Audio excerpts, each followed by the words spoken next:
Aniya na mga dagkong balita karong adlaw sa One Mindanao. Dakong sunog, miulbo sa San Juan Agdao, Davao City kaganina buntag. 8 ka balay naugdaw.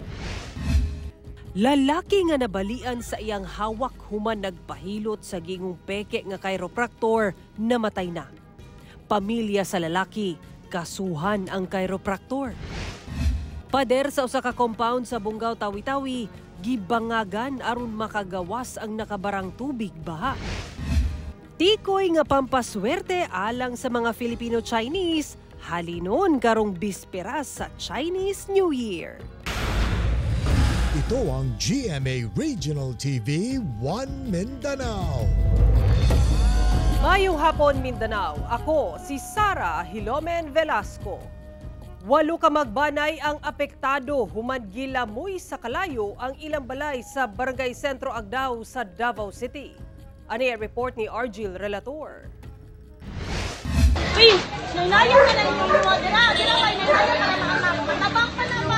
Tataw ang kadako sa kalayo nga milamoy ni ining kabalayan sa South San Juan, Barangay Sentro Agdao sa Davao City, Martes sa buntag. Sumala sa una nakita sa sunog, nagsumikad ang kalayo sa balay nga nakatukod sa likod sa ilang kapilya. Kalayo na, pero gamay-gamay pa man ko to sir, nya kusog makaing hangin. Oh, so karon nanawag ko diri sa sulod barangay. Nya kay naa may mga tawo nga nagpagsulod, motong pagkuan ang tawag na sila og bombero. Kay sagad gama sa light materials ang mga balay, inubaran sa kusog nga hangin atong higayuna, paspas nga mekanit ang kalayo. Daghang truck sa mga bombero ang nangabot aron mapakgang ang kalayo. Usa ka compound sa pamilyang Luyaw ang naabo, samtang nadamay sab ang usa ka balay sa ilang silingan. Sa inisyal nga ihap, ana sa 8 ka magbanay ang apektado sa pagkasunog sa 8 ka mga balay. Giandam na namo na no, na daghan man tagkapaymutangan pud sila dinhi, no, ato ang mga government barangay facilities nato diri nga din kapaymutangan nato diri. Mo na pong gipahilo na ug sa ilahang para ma-akomodar ang ilang pagkaon. Parayon pa ang ginaimbestigahan sa BFP ang hinungdan sa pag-ulbo sa kalayo, ingon man ang kinatibuk ang danyos. Kauban si Mature Awing sa kamera. Ako si Argil Relator. 1 Mindanao. Atong sayro ng dugang pang mga balita sa Mindanao. Bakaw ba nato si Efren Mamak live sa General Santos City. Efren. Salamat, Sara. Gibaha ang pipila ka mga barangay sa Bungaw, Tawi-Tawi gumikan sa nasinating kusog nga ulan kagahapon. Ganit dunay usa ka bahin sa pader sa buhatan sa DepEd ang gibangagan aron makagawas lang ang tubig baha. Ani ang report.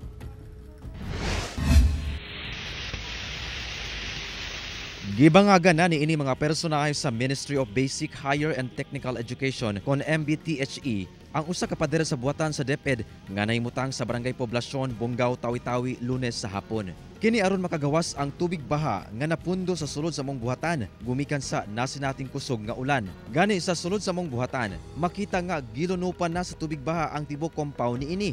Dunasay mga individual ang mitabang sa pagrescue sa mga na-stranded sa baha. Matud sa MDRRMO Bungaw, ang maong tubig baha nagikan sa kabukiran padulong sa maong barangay. Midako matud pa ang volume niini, sanglit barado ang mga drainage canal gumikan sa mga basura o ubang debris.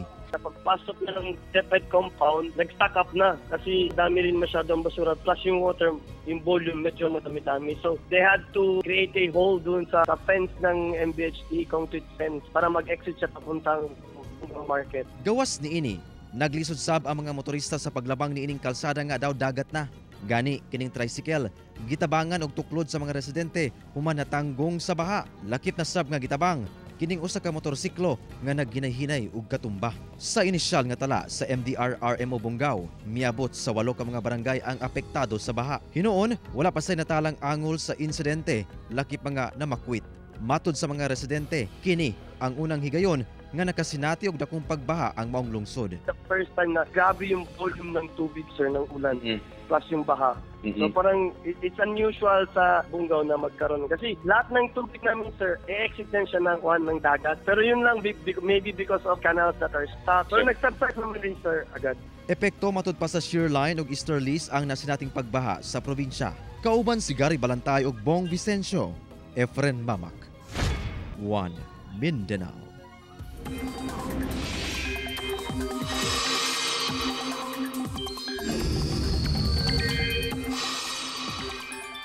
Magpadayon ng bugnaw nga panahon sa daghang lugar sa nasod. Sumala sa pag-asa, walay na monitor nga low pressure area o bagyo sa nasod apan makasinati og mga pag-ulan ug bugnaw nga panahon ang daghang lugar. Sama sa Luzon nga epekto sa amihan. Shear line ang nakaka-epekto sa Visayas ug easterly sa Mindanao. Karong adlaw natala ang labing ubos nga temperatura sa La Trinidad, Benguet nga naa sa 9.6 degrees Celsius ug 11.8 degrees Celsius sa Baguio City. Base sa datos sa Metro Weather, dunay mga pag-ulan sa Sulu Archipelago, Northern Mindanao, Caraga ug Davao Region. Posible ang mga kusog nga pag-ulan, busa mahimong alerto sa pagbaha o landslide. Lalaki nga taga Cagayan de Oro City nga nag-viral human gibali-balian human ang Cairo session mipanaw na. Sayron ta ang dugang detalye sa live report ni Cyril Chavez. Cyril.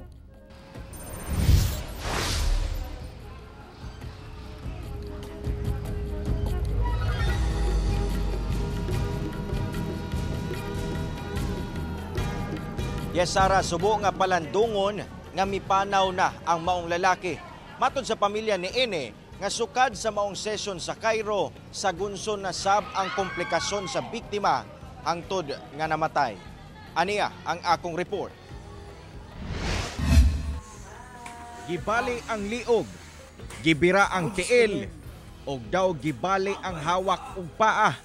Ingon ani ang gihimong session kang anhing Liubert Yurong yang miduol siya sa usa ka giingong nagpailang chiropractor niadtong bulan sa Nobyembre sa milabay tuig.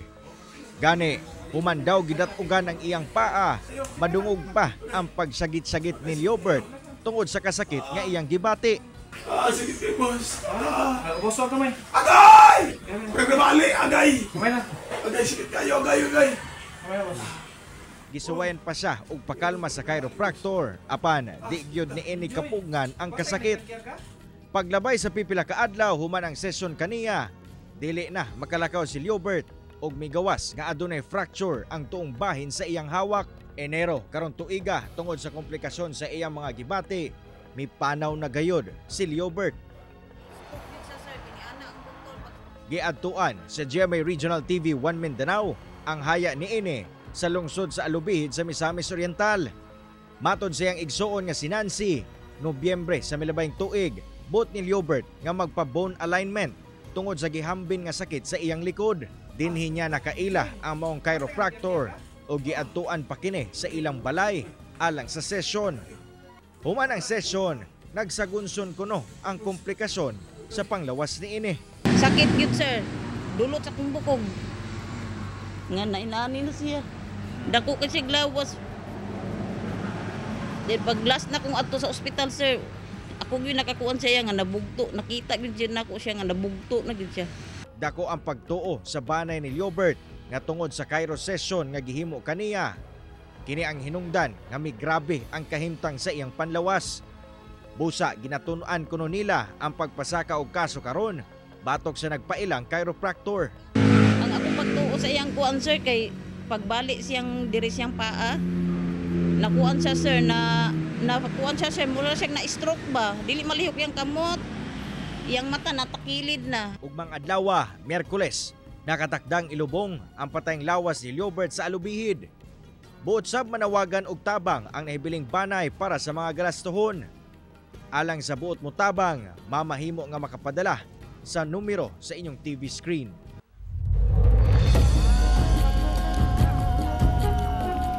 Sara, atong gisuwayan nga makuhaan og reaksyon ang Department of Health Region 10 kabahin sa kaso ni Liubert apan mibalibad pa una sila nga muhatag og pahayag. Hinuon matod pa ila na kining ginapanubayan.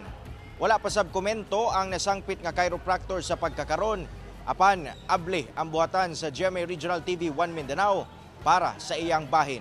Sara. Okay, daghang salamat Cyril Chavez. Gikumpirma sa Department of Public Works and Highways kon DPWH Region 11 nga hapit na mahuman ang Twin Tunnel sa Davao City Bypass Construction Project. Matod sa DPWH 11 nga 95% na ang pagkalot sa northbound tunnel ug 85% ang southbound tunnel sa Twin Tunnel construction sa Davao City Bypass Construction Project sa Barangay Magtuod ning syudad. Nag-inspeksyon mga opisyal sa Embassy of Japan in the Philippines pinaagi ni Ambassador Kazuya Endo sa proyekto kagahapong adlaw kauban ang pipila ka opisyal sa Consulate General of Japan in Davao. Lakip sa gibisita sa opisyal ang sentro sa 45.5 km Davao City Bypass Construction Project, ang 2.3 km Road Mountain Tunnel nga ilhong longest tunnel sa Pilipinas panahon nga mahuman ang proyekto. Adunay duha ka managlahing tube ang maong tunnel alang sa northbound ug southbound aron mas luwas ang pag-agi sa mga motorista. Gibutiag ni DPWH Senior Undersecretary Emil Sadain nga target mahuman ang tunnel breakthrough sa ikaduhang quarter karong tuiga. Ang proyekto gipundohan pinaagi sa Japan International Cooperation Agency nga gisugdan sa milabayng administrasyon. Ug galing mahuman ang proyekto, mamahimo nga makabot ang 49 minutes travel time gikan Toril sa Davao City hangtod Panabo City sa Davao del Norte, gikan sa kasamtangang 1 hour and 44 minutes average travel time. Dako sab kining tabang alang sa ekonomiya sa Davao City.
Ito ang GMA Regional TV 1 Mindanao. Karong bispera sa Chinese New Year, namatikdan ang taas nga demand sa tikoy sa Davao City. Ang tikoy, usa sa mga naandang ginahikay o ginapanghatag atol sa okasyon agig pampaswerte. Ani ang report ni Argil, relator. Karton-karton nga mga nakadisplay nga tikoy ang makita ni ining iladong bakery sa Uyanguren Street sa Davao City. Kini ang kinaham nga Chinese New Year delicacy. Apan ang maong mga tikoy nakareserba na daan sa mga naka-order na niini aron pick up na lang. Sama ni ining Filipina-Chinese nga si Mick nga gi-pick up na lang ang ilang gi-order nga tikoy. Burag in lang sa New Year baka nang para nalihanda. Kay mo may gusto sa kong lola. Gani, dunay mga nag-walk-in nga nabalibaran, sanglit giuna nila ang mga naka-order na daan. Kung sa orasa din ang human o karon pa lang nilang human, why sobra? Sumala pa nga taas gayud ang demand sa tikoy, labi na sa bispera sa Chinese New Year. Basta ingon ani na gani na pizza, untog na gyud sa dispiras. Di na gyud sila maka-order kay as kuan pa lang as third week ba na or second week January daghan na kay siya order, pusot na siya. Ang Filipino-Chinese nga si Rosalinda karon nga Chinese New Year lang matud pa makapalit og tikoy. Sanglit sa mga miaging tuig ang iyang amahan ang mismo nagabuhat ni ini para kanila. Para mga kuan ang kuan ba sir? Gold health lang. Ana. Mayroong pangdagan sa kanang ang flavored nga tikoy ana sa 180 pesos, samtang ang plain lang 170 pesos. Kung gusto og mas dako nga usa ka kilo gayon, tag 250 pesos. Dunasay peanut balls nga tikoy nga tag 180 pesos. Gawa sa tikoy, dunasay dako nga fortune cake nga tag 100 pesos o gagmay nga tag 20 pesos. Sumala sa mga Filipino-Chinese, pampaswerte sab ang tikoy. Good health and kanang happy lang ang family together. Kauban si Metro Awing sa camera. Ako si Argil Relator. 1 Mindanao. Karong pipila ka oras na lang, Chinese New Year na. Usa ka programa ang gipahigayon sa Rizal Park sa Davao City agig pagsugat sa Chinese New Year. Atong sayro na mga katikaran din ha, kauban si Argil Relator live. Argil. Sara, sadya gayod ang mga Filipino-Chinese community man mga Davaoenyo sa pagsugat sa Chinese New Year tungod sa idalit nga programa karong hapon dinhi sa Rizal Park. O karon nga pag-abot-abot ng katawhan nga buot mo saksi sa maong programa o pipila ka minuto gikan karon sugda na kinila uman ang mga sadyang performances gikan sa Chinese school sama sa Dragon Dance o guban pang traditional Chinese performances.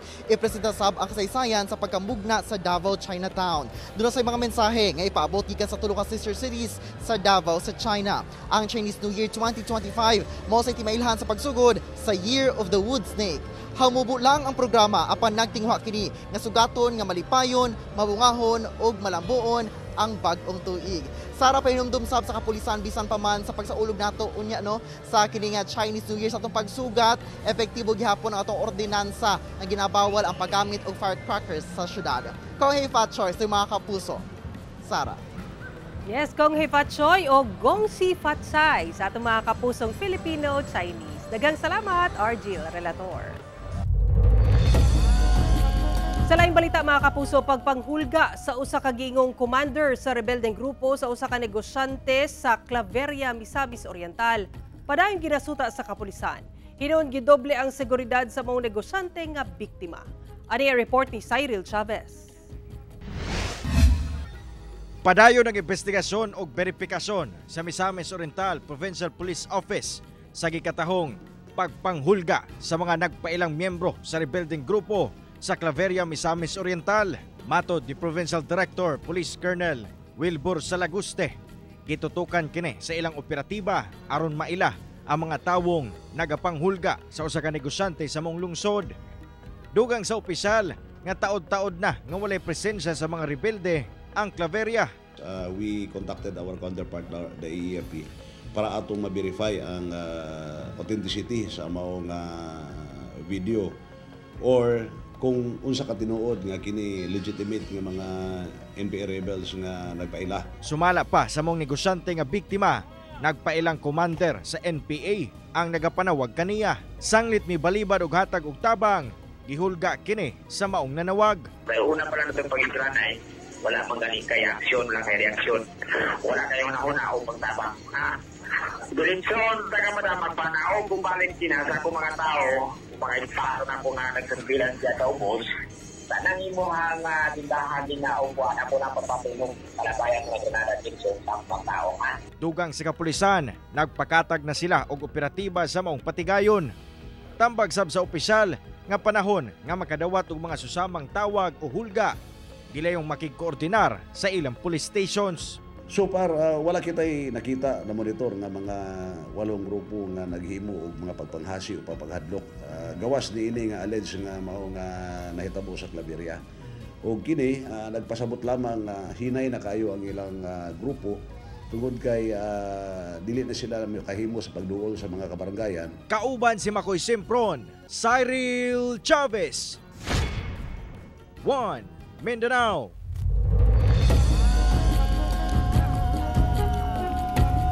Mock election nga gihimo sa COMELEC sa mga lagyong probinsya nga sakop sa Barm ug Sulo ang nagmalampuson. Ani ang report. Gipangunahan mismo ni COMELEC Chairman Attorney George Erwin Garcia ang pagpaygayon og mock election sa Sulo nga nagsugod alas 7 hangtod alas 10 sa buntag adlawng Sabado.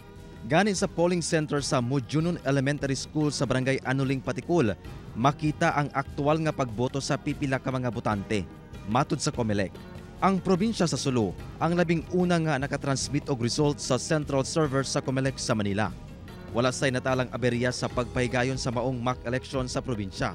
Dugang sab gipahigayon ang maong mock election sa Bangsamoro Autonomous Region in Muslim Mindanao, Special Geographic Area kon BARM SGA. Sama sa usa ka polling center sa lungsod sa Old Kababakan, pipila ka botante ang unang higayon nga nakasulay sa ACM. Parehas sab sa usa ka polling center sa lungsod sa Malidegaw sa mismong probinsya. Matod sa Comelec BARM, wala say natalang problema sa pagpaygayon sa maong mock elections. With my assessment, talagang very obvious, very clear, at very apparent that we have a very successful conduct of the mock elections. Ang maong mock elections, dungan sab nga gihimo sa ubang lugar sa Mindanao, sama sa Surigao del Norte ug Eastern Samar sa Visayas. Kabahin matud pa kini sa pagpangandam sa umaabot nga 2025 national and local elections. Efren Mamak, 1 Mindanao. Nakaplaga ng patayng lawas sa daw ka lalaki sa barangay Upper Ulip, Moncayo, Davao de Oro adlawng Domingo. Sa impormasyon gikan sa Davao de Oro Police Provincial Office nga usa ka concerned citizen ang nagpahibalo sa ilang buhatan mahitungod sa nakit-ang patayng lawas. Migawas sa investigasyon sa kapulisan nga gipaulanan og bala ang mga biktima sulod sa usa ka panimalay. Gani usa sa mga biktima nga naa pa sa duyan dihang gipamusil. Na-recover sa kapulisan ang nagkadiang pasiyo sa bala ug mga pakete sa gituuhang shabu. Sa karon nagpadayon pa ang investigasyon sa kapulisan sa motibo ingon man responsable sa maong krimen.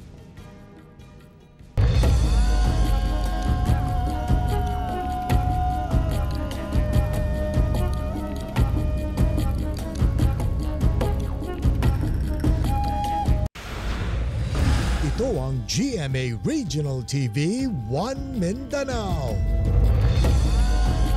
Pagkaresponsableng botante ug pagpili sa saktong kandidato nga pakigbisugan ang mga suliran sa publiko. Kini ang mensahe sa mga speaker sa gihimong GMA Masterclass Eleksyon 2025 Dapat Totoo Series sa Cagayan de Oro City ug Bukidnon. Ani ang report ni Cyril Chavez. Napuno og mga estudyante ang Civic Center sa Liceo de Cagayan University sa Cagayan de Oro City niadtong Biyernes para sa ikatulong Mindanao Leg sa GMA Masterclass Eleksyon 2025 Dapat Totoo Series. Sentro sa gihisgutan ang pagkaresponsableng botante o dili basta-basta mutuo sa mga makita sa social media. Kapag nakakita kayo ng content, what do? You have to watch, read, and listen. Consume the content, but for the purpose of finding out kung talaga bang yung content na yan ay totoo. Especially now that deepfake content has been circulating. Bisa na ang iladong sports commentator nga si Martin, Coach Hammer Antonio sa GMA Synergy. Gitagaan o kabugaton ang pagpili sa sakto sa bisan unsang aspeto sa kinabuhi, labi na karong umaabot nga eleksyon. We're afforded choices, everybody can do it. So once you do that choice, remember that you're wagering. Ipinupusta nyo yung lahat ng kinabukasan ninyo. So make an informed choice. Jam-pack o gana sa sobra, 3,000 nga estudyante ang mitambong sa ulahing hugna sa Mindanao Leg nga gihimo sa Central Mindanao University sa Maramag, Bukidnon niadtong Sabado. Sentro gyapon sa gihisgutan ang gahom sa matag botante nga makapili sa tamang kandidato. Alalahanin natin, humingi lang sila ng attention nyo. They're being KSPs, kulang sa pansin. So be like him, be skeptical, baging mapanuri kasi hindi natin alam kung anong agenda ng mga tao-tao ngayon. Busa sa panahon nga makapangutana mga estudyante, nahimong init ang mga pangutana kung paunsa masuta ug maila ang tamang kandidato. Ang tubag ni GMA Integrated News producer Tina Panganiban Perez nga mahimong wais sa pagpili karong eleksyon. Sa popularity or sa ranking sa surveys, dahil lagi ko ngang sinasabi, popularity and surveys do not say anything about a person's capacity to lead and to serve. So pangalagaan niyo yung boto niyo, karapatan niyo ang bumoto. Daghan jud kong naton but if I would to summarize it into one, akong maingon is being a journalist is we are truth seekers. So ako lang move on, dapat totoo. We are in a digital era and it's important for us to filter, to listen, to look and to observe on the things that we see in social media. I am so thankful that I was able to take part in such a program. So thank you so much. This masterclass is not just an event. It is actually a call of action. It is a testament to the critical role that informed and responsible citizens play a vital role in shaping the future of our nation. The challenge of discerning truth from misinformation becomes even more pressing. Fake news undermines not just individual understanding but also the very fabric of democracy and governance. Sa iyang mensahe, gibutyag ni Senior Vice President and Head sa GMA Integrated News, Regional TV and Synergy, Oliver Victor B. Amoroso, ang importansya nga mahimong seryoso og fact-checkers isip depensa sa mga nagakalat og maling balita o impormasyon. We the people are the leaders. We are the deciders. So make yourselves knowledgeable about these issues. Watch the news on TV. Read digital. And don't fall, rather, for slogans, one-liners, screamers, and hate peddlers. Kauban si Makoy Simpron og Jaybert Pairat, Cyril Chavez. 1 Mindanao. Duha ang patay samtang tulo ang samdan human gipamusil ang BPAT members samtang nag-duty sa Sharif Agwak sa Maguindanao del Sur. Usa ka sibilyan ug usa ka barangay peacekeeping action team sa barangay Mother Labu-Labu, Sharif Agwak, Maguindanao del Sur ang patay human gipamusil ang grupo sa BPAT samtang nag-duty niadtong Lunes sa gabi. Gawa sa mga namatay samdan sabang laing tulo ka sibilyan nga nadamay sa saag nga bala.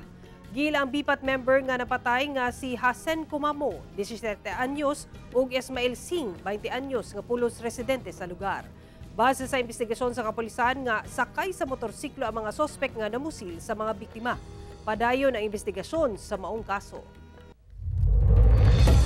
Pipila ka lugar sa poblasyon area sa Davao City ang nakasinati og pagkawala sa kuryente human gingong gisulayan pagkawat ang kable bisa naka-underground cabling kini.